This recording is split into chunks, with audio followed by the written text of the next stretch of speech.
Palavra da Verdade, com Hernandes Dias Lopes. Eu quero partilhar com você a palavra em Jó capítulo 42. Jó capítulo 42. Versos de 1 a 6. Esse texto, Jó 42, de 1 a 6, diz assim: Então respondeu Jó ao Senhor: Bem sei que tudo podes, e nenhum dos teus planos pode ser frustrado.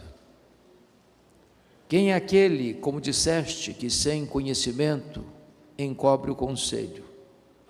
Na verdade, falei do que não entendia, coisas maravilhosas demais para mim, coisas que eu não conhecia. Escuta-me, pois, havias dito, e eu falarei, e te perguntarei, e tu me ensinarás. Eu te conhecia só de ouvir, mas agora os meus olhos te veem. Por isso me abomino e me arrependo no pó e na cinza. Hoje eu quero tratar do impacto da soberania de Deus, o impacto da majestade de Deus na nossa vida. Nós cremos que o nosso Deus é soberano. Isso significa que nós não cremos em acaso, nós não cremos em sorte, nós não cremos em coincidência, nós não cremos em azar, nós não cremos em determinismo cego, nós não cremos em feitiço para crente. Nós cremos que a mão de Deus dirige o nosso destino. Nós cremos que o nosso Deus é soberano e faz todas as coisas conforme o conselho da sua vontade. Ele não é pego de surpresa, ele não é surpreendido por nada, ele não está lá no céu esfregando as mãos, aflito, sem saber o que faz com esse mundo. Ele cuida de você, ele sustenta você, ele quem dá a você a vida, a respiração e tudo mais. Nele vivemos, nos movemos e existimos. Talvez nenhuma outra vida na história bíblica ou na história da humanidade podemos encontrar de maneira tão eloquente a soberania de Deus como na vida de Jó. Vocês conhecem essa história. Esse homem que foi um patriarca, que viveu em priscas eras, há tanto tempo. Deus disse acerca dele o que não disse acerca da maioria de nós. Observaste o meu servo Jó? Não há ninguém na terra semelhante a ele. Homem íntegro, reto, temente a Deus, que se desvia do mal. Isso não é uma opinião, nem é um elogio por alguém bajulador. Essas palavras são palavras do próprio Deus. Deus não tem uma opinião a seu respeito, Deus tem o diagnóstico. E por isso diz a Bíblia que Satanás insinuou para o próprio Deus que Jó só servia a Deus por interesse, que religião na vida de Jó era um negócio, que se Deus tirasse o que havia dado para Jó, o Jó adorador transformar-se-ia num Jó blasfemador. Deus havia dado para Jó riquezas, Deus havia dado para Jó família, Deus havia dado para Jó saúde, Deus havia dado para Jó amizades verdadeiras. E Satanás diz para Deus: toca no que ele tem, e verás se não blasfema contra ti na tua face. Toca nos seus ossos, toca na sua carne, e verás que ele tornar-se um blasfemador. E diz a Bíblia que Deus permite que Satanás prove Jó. E Satanás só pode provar Jó porque Deus permite. Satanás não pode ir 1 centímetro a mais na sua vida sem a permissão divina. Quem controla a sua vida não é Satanás, é Deus. A sua vida está nas mãos de Deus. Você está guardado nas mãos de Jesus. Mas Deus queria mostrar para a história, para os pósteros, para você e para mim, que é possível alguém amar mais a Deus do que o dinheiro, do que a família e do que a si mesmo. E Jó enfrenta uma tempestade terrível, quando ele vai à falência, quando ele tem a dor mais avassaladora que um ser humano pode passar na vida, sepultar os próprios filhos. Quando ele perde a saúde, e o seu corpo vira uma carcaça humana, uma chaga viva, uma ferida aberta.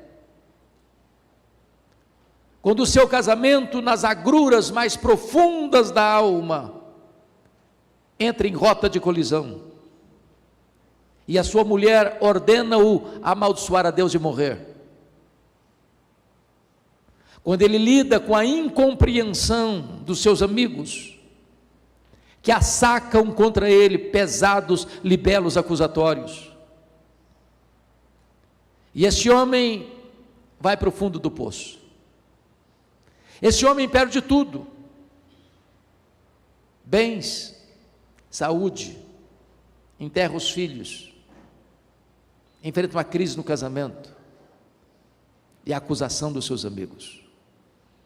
Só uma coisa esse homem não perdeu: foi a sua confiança em Deus. Ele arranca do peito um brado de esperança quando diz: mas uma coisa eu sei, é que o meu Redentor vive. Eu verei o meu Redentor. Podemos passar provas na vida, e eu não tenho dúvidas de que esta igreja, nessa jornada de 25 anos, também passou lutas. Famílias aqui passaram lutas. Mas o Deus a quem servimos é maior do que nossas lutas. O Deus a quem servimos nos assiste em nossas fraquezas. O Deus a quem servimos reverte diagnósticos sombrios, como ouvimos o testemunho aqui nesta noite. E então, Jó, enfrentando tantas dores, ele pergunta para Deus 16 vezes por que ele está sofrendo. Ele se queixa contra Deus 34 vezes. E nem sempre Deus explica porque passamos pelos vales da vida. Mas depois que Jó expressa a sua fé, Deus rompe o silêncio.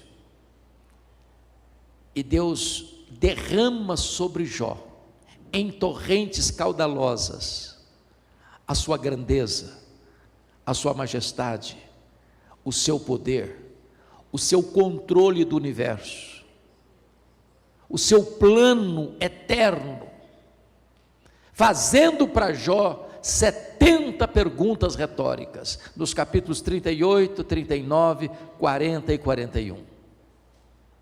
Esses 4 capítulos são compostos de perguntas e perguntas e perguntas e perguntas que retratam a grandeza de Deus, a majestade de Deus, a soberania de Deus, o controle de Deus de todo o universo. Não existe acaso, não existe coincidência, não existe azar, não existe sorte. Esse universo está controlado e governado pelo Deus Todo-Poderoso. E quando Jó é como que confrontado, ou até mesmo esmagado, debaixo da glória de Deus, da Shekinah de Deus, da majestade de Deus, da manifestação soberana de Deus, ele vai descobrir verdades tão benditas, que vão não só impactar a sua vida, mas transformá-la profundamente. E que verdades são essas? Confira comigo, por favor. Em primeiro lugar, no versículo 2, ele vai dizer: então Jó respondeu ao Senhor: bem sei que tudo podes. Ele descobre que Deus é o Todo-Poderoso, para quem não tem problema insolúvel, para quem não tem causa perdida, para quem não tem doença incurável, para quem não tem casamento irrecuperável, para quem não tem pecado que Ele não possa perdoar, onde tem arrependimento. Deus não conhece derrota, Deus não conhece fracasso, Deus não conhece impossibilidades, Ele tudo pode. Você e eu temos impossibilidades intransponíveis, somos tão frágeis, somos tão fraquinhos, somos tão limitados. Eu fico impressionado, porque quando você olha a literatura hoje, nos livros que são publicados, dezenas e dezenas diariamente, a grande maioria desses livros são livros de autoajuda, são livros que fazem cócegas no seu egoísmo, na sua vaidade, dizendo que você é forte, que você tem a força, que você tem o poder, que você é um gigante adormecido, que basta fazer cócegas no seu interior, que você se levantará como um gigante, que há poder nas suas palavras. Quando eu me volto para a Bíblia, eu descubro exatamente o contrário. A Bíblia diz que nós somos fracos, impotentes, incapazes. A Bíblia diz que Deus conhece a nossa estrutura e sabe que somos pó. Nós temos fraquezas físicas, gostando ou não, as rugas vão surgindo. Nem os cosméticos de melhor qualidade conseguem driblá-las. Nem as cirurgias plásticas mais sofisticadas conseguem ocultá-las. As nossas pernas ficam bambas, os nossos joelhos trôpegos, as nossas mãos descaídas, os nossos olhos embaçados. Temos fraquezas físicas, temos fraquezas emocionais. Quantos de nós aqui já não passamos pelo vale da depressão? Quantos de nós aqui, nas noites mais escuras da alma, gememos e sangramos, dizendo: eu não aguento mais? Temos fraquezas morais. Quantos de nós, já não chorando diante de Deus, prometemos nunca mais incorrer neste ou naquele erro, neste ou naquele pecado, e nos flagramos cometendo os mesmos erros? Temos fraquezas espirituais, somos um ser ambíguo, contraditório, paradoxal. A Bíblia diz: o bem que nós queremos fazer, não o fazemos, o mal que não queremos, esse praticamos. Somos fracos, mas é maravilhoso você hoje aqui, neste culto, nesta hora, nesta noite, poder afirmar: mas o meu Deus tudo pode, tudo pode. Sem matéria pré-existente, Ele criou este universo, que tem mais de 93 bilhões de anos-luz de diâmetro. Sem matéria pré-existente, Ele chamou a existência as estrelas em número superior aos grãos de areia de todas as praias e desertos do nosso planeta. Sem matéria pré-existente, Ele criou todas as coisas, e pondo a mão no barro, criou o homem à sua imagem e à sua semelhança. Você bem sabe quão complexo é o seu corpo. É uma máquina incrível. Você tem no seu corpo mais de 60 trilhões de células vivas. Você tem no seu corpo mais de 102 trilhões de metros de fita DNA. Você tem em cada um dos seus olhos mais de 10 milhões de fios duplos encapados. Você é um milagre do poder de Deus. Esse Deus a quem você professa, tudo pode. Talvez você nesta noite trouxe aqui uma causa perdida, humanamente impossível, pois hoje Deus pode reverter essa situação. Hoje Deus pode virar essa mesa. Hoje Deus pode mudar o placar desse jogo. Ele tudo pode. Permita ilustrar isso.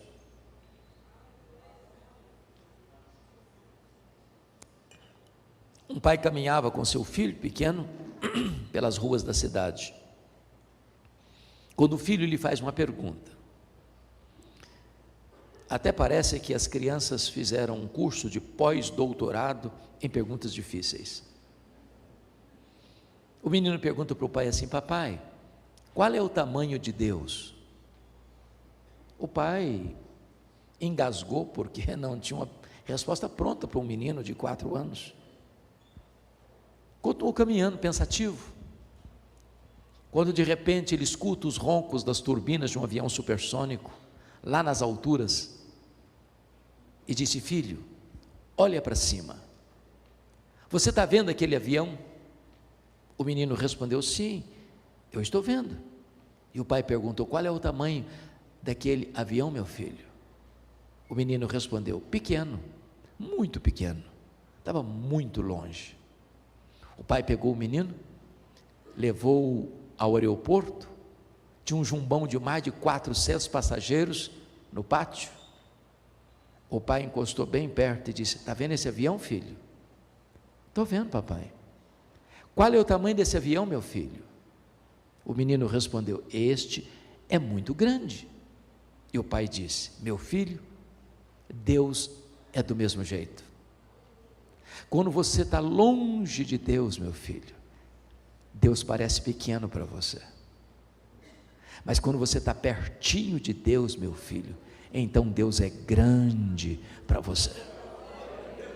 Agora eu sei que tudo podes. A minha oração é que nesta noite de festa sejamos impactados pela grandeza e pela majestade do nosso Deus.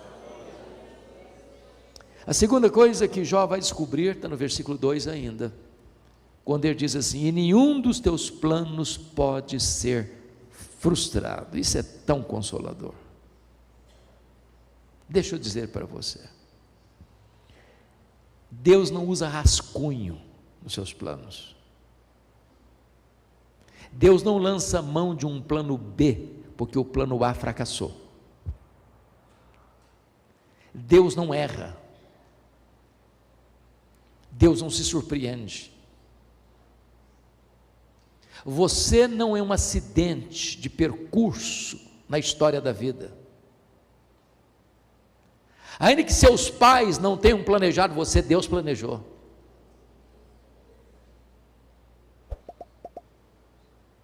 Nenhum dos planos de Deus pode ser frustrado. Ele tem o controle de tudo, Ele sabe tudo. Se você está passando uma luta, uma prova, um vale, uma enfermidade, uma crise, uma tempestade na vida, saiba que isso também está incluído no grande projeto de Deus, não para destruir você, mas para fortalecer você. Não para derrotar você, mas para tonificar as musculaturas da sua alma. Não para reprovar você, mas para provar e aprovar você. Nenhum dos teus planos pode ser frustrado. Então sua vida não está solta, o léu, jogado de um lado para o outro ao sabor das circunstâncias. A sua vida está nas mãos daquele que está sentado no trono e conduz a história ao seu destino final. A terceira coisa que Jó vai destacar, porque ele foi impactado pela majestade de Deus, pela soberania de Deus, Está aí no versículo 3, quando ele diz: na verdade eu falei do que eu não entendia, coisas maravilhosas demais para mim, coisas que eu não conhecia. Ele reconhece a sua profunda limitação. Isso me ensina muito, porque se você ler o livro de Jó numa sentada só, você vai perceber que ele, sofrendo tantos reveses na vida, ele não ficou como um estoico, com os dentes trincados, calado. Ele falou muito, ele perguntou, ele se defendeu, ele se queixou. E quando você está doído, quando você está machucado, quando você se sente esmagado pelas circunstâncias da vida, a tendência nossa são duas: ou calamos ou falamos, e falamos muito. E quando falamos muito, corremos o risco de falar o que não entendemos. E de repente Deus começa a se manifestar a Jó, derramando sobre ele a luz da sua grandeza, da sua majestade. E Deus foi revelando a Jó perguntas retóricas: onde estavas tu, Jó, quando eu lançava os fundamentos da terra? Onde estavas tu, Jó, quando eu espalhava as estrelas no firmamento? Onde estavas tu, Jó, quando eu impedia que o mar invadisse a terra e colocava limite para o mar? Onde estavas tu, Jó? E ele botou a mão na boca e disse: meu Deus, quanta coisa eu falei sem saber. Sabe qual a lição que eu aprendo aqui? Que o sábio é aquele que sabe que quase nada sabe, porque o que você não sabe é muito maior que o que você sabe.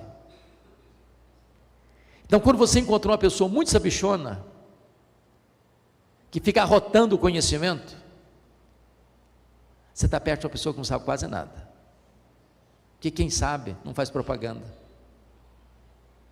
é lata vazia que faz barulho. Eu fui criado na região rural, e aprendi uma coisa muito curiosa, na lavoura, quando você vai colher uma roça de milho, existe uma diferença entre a espiga boa, granada, e a espiga que chama-se restolho, pequena, que só tem sabugo e palha e sabugo, não tem nada, xoxa. O que é curioso é que a espiga boa, quando ela está na hora de colher, ela se dobra. O restolho nunca se dobra, fica empinadinho. Quando você encontra uma pessoa muito empinadinha, pode saber, é restolho, só tem palha e sabugo. Porque, com respeito a Deus, quanto mais você conhece a Deus, mais humilde você é. Quanto mais alto você quer subir, mais escravo de todos você deve ser. O próprio Rei da Glória diz: entre vós, eu sou aquele que serve. Então, conhecer a Deus é calçar as sandálias da humildade.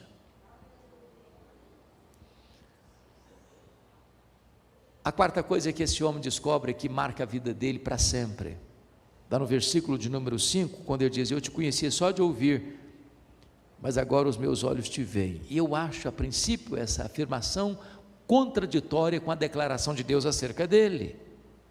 Não há ninguém na terra semelhante a ele, homem íntegro, reto, temente a Deus, que se desvia do mal. E esse homem agora vai dizer que conhecia a Deus só de ouvir. Como é que você entende isso?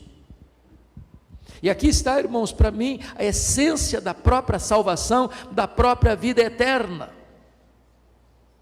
Me permita uma pergunta: você conhece a Deus? Quanto você conhece a Deus? Quanto? Como aquele cidadão que nunca tinha visto o mar, fez uma viagem para o litoral. Quando ele avistou o mar, ele ficou tão entusiasmado que ele exclamou: agora eu conheço o mar. Aproxima-se dele um marujo, com a pele tostada de sol e sal, e ele diz: eu também conheço o mar. Qual era a diferença entre eles? Sabe o que Jesus disse na oração sacerdotal? João 17,3: e a vida eterna é esta, conhecer a Deus e a Jesus Cristo, a quem enviaste. Você sabia que a própria essência da salvação, a própria essência da vida eterna é conhecer a Deus? Portanto, quando nós estivermos no céu, depois que Jesus voltar em majestade e glória e nos levar para a casa do Pai, e nós estivermos lá 1 milhão de anos, sabe o que nós vamos fazer lá? Nós vamos estar conhecendo a Deus. Quando passarmos lá 1 bilhão de anos, o que faremos lá? Nós vamos estar conhecendo a Deus. Jamais haverá um dia, se eu posso falar de dia na eternidade, onde você possa dizer, agora eu conheço tudo de Deus, não tem mais nada para conhecer. Não, Deus é inesgotável em seu ser. E significa que o céu não vai ser monótono, o céu não vai ser colocar a vida no piloto automático, e agora não tem mais nada para conhecer, virou rotina. Não, o céu é dinâmico, porque você vai conhecer a Deus, você vai amar a Deus, você vai fruir a Deus, você vai glorificar a Deus, você vai trabalhar para Deus, você vai contemplar a face de Deus em Cristo Jesus, e nunca vai esgotar o conhecimento de Deus. É deleite e mais deleite eternamente. Mas a última coisa que este homem descobre, está no versículo 6, ele diz, por isso eu me abomino e me arrependo no pó e na cinza, e parece-nos que é mais uma vez contraditório, porque essa não é uma confissão normal na boca de um crente. Eu me abomino, eu me arrependo, e eu me arrependo no pó e na cinza. Ficaríamos chocados em ouvirmos uma confissão dessa de um irmão da igreja, ou de um líder da igreja. Como entender isso? E a resposta é: as pessoas que mais choram, mais sofrem, mais confessam seus pecados, não são as pessoas que mais pecam, são as pessoas que mais perto de Deus andam. Quem está longe de Deus, nem consciência de pecado tem. Mas quando você está perto da luz, a sua atitude e a sua reação é a de Isaías: ai de mim, Senhor, estou perdido. É a reação de Jó: eu me abomino no pó e na cinza. É a reação de Pedro: afasta de mim, Senhor, eu sou um pecador. É a reação de Paulo: miserável homem que eu sou. É a reação de João na ilha de Patmos: cair como um morto aos seus pés. No dia que você encontrar um crente, que sempre que encontrar-se com você, vai rasgar elogios a si mesmo, pode ter certeza, você está perto de alguém que está longe de Deus. Não dá para você estar na presença daquele que é santo, santo, santo, com o narizinho empinado, com o peito estufado, diante de Deus. Humildade. Mas eu quero concluir dizendo para você que, diante dessa postura de Jó, ele tinha um problema sério ainda para resolver. Um problema pessoal. Porque os amigos o acusaram de ladrão, de adúltero, de louco. E eu fico imaginando, quando Jó se defende, o que tem no coração dele. Porque eu pergunto a você, como é que você reage quando alguém fala mal de você? Ou você já chegou naquele estágio espiritual que ninguém mais fala mal de você? Você fica feliz? Você pula de alegria? E a resposta é um sonoro não. Sabe o que Deus está dizendo para esse homem no versículo 10? Mudou o Senhor a sorte de Jó quando ele orava pelos seus amigos. Sabe o que Deus está dizendo? Jó, meu filho, saia dessa arena de autodefesa, pare de se queixar, comece a orar por esses amigos seus, que você não consegue ter mágoa de alguém e orar por ele ao mesmo tempo. Quem sabe você veio aqui hoje, você está estremecido com alguém, você está machucado porque alguém falou mal de você ou fez mal a você. Talvez você tenha se defendido, até na justiça.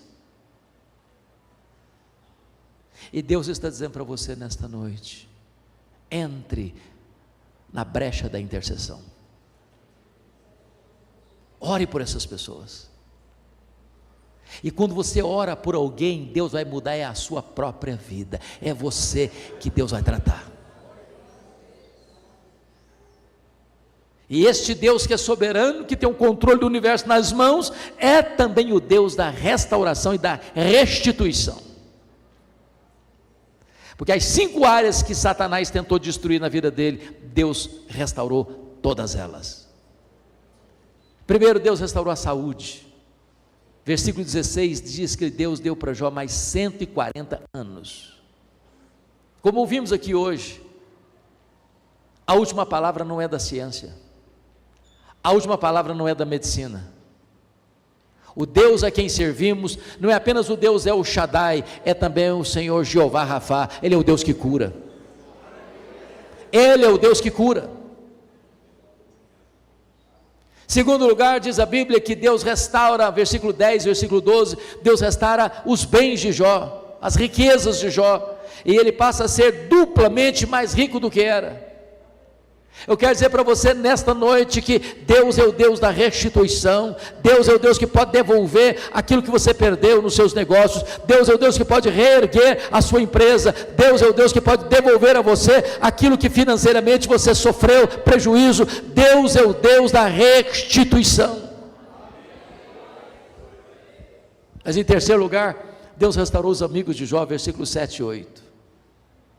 E eu acho isso maravilhoso, porque Deus disse para os amigos de Jó assim: olha, vocês criticaram Jó, mas Jó é mais justo do que vocês, e agora vocês vão ter que ir lá em Jó, para Jó orar por vocês, porque é a oração de Jó que eu vou ouvir para restaurar a vida de vocês. Sabe o que significa isso? Você não precisa se defender, você precisa andar com Deus, porque quando você anda com Deus, Deus defende você. Quando você anda com Deus, quem criticou você vai ter que voltar a você e mudar de opinião a seu respeito. A quarta área que Deus restaurou foi o casamento. Eu escuto alguns críticos ou alguns comentaristas até que dizem que Jó casou com outra mulher. A Bíblia não diz. Eu não tenho autoridade de afirmar que ele se casou com outra mulher, quando a Bíblia não diz que ele casou com outra mulher. Portanto, ele deve ter restaurado o casamento dele. E eu quero dizer para você nesta noite que Deus é especialista em pegar vasos quebrados e fazer vasos novos. Deus é especialista em pegar gente machucada e ferida, e tratar dessas pessoas, e restaurar o sentimento, e restaurar o amor, e dar espírito de perdão, e dar possibilidade de um recomeço para a glória de Deus, porque o vinho de Jesus é melhor que o vinho antigo. Quando Jesus faz um milagre no seu casamento, o melhor sempre vem depois. E a última área que Deus restaurou foram os filhos. Ele tinha 10 filhos antes, e tem 10 filhos agora. Deus deu tudo em dobro, tudo em dobro. Porque quando um filho morre, se você está falando de uma família de Deus, e a família de Jó era uma família de Deus, você não perde. Não é adequado nós afirmarmos: eu perdi meu pai, eu perdi minha mãe, eu perdi meu filho, eu perdi minha filha. Não é uma linguagem correta para nós. Você perde alguém quando você não sabe onde está e com quem está. Jó tem 10 filhos no céu, Jó tem 10 filhos na terra. Deus restaurou completamente. A intenção de Satanás era colocar Jó longe de Deus. O que ele conseguiu foi colocar Jó mais perto de Deus, porque os planos de Deus não podem ser frustrados.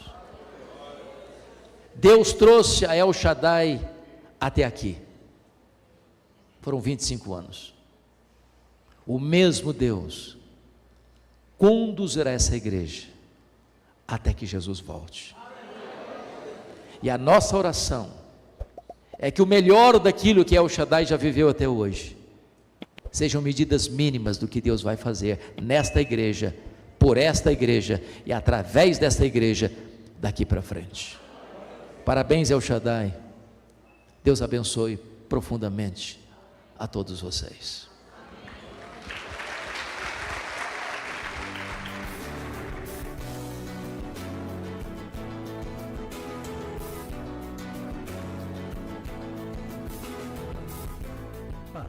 Verdade, com Hernandes Dias Lopes.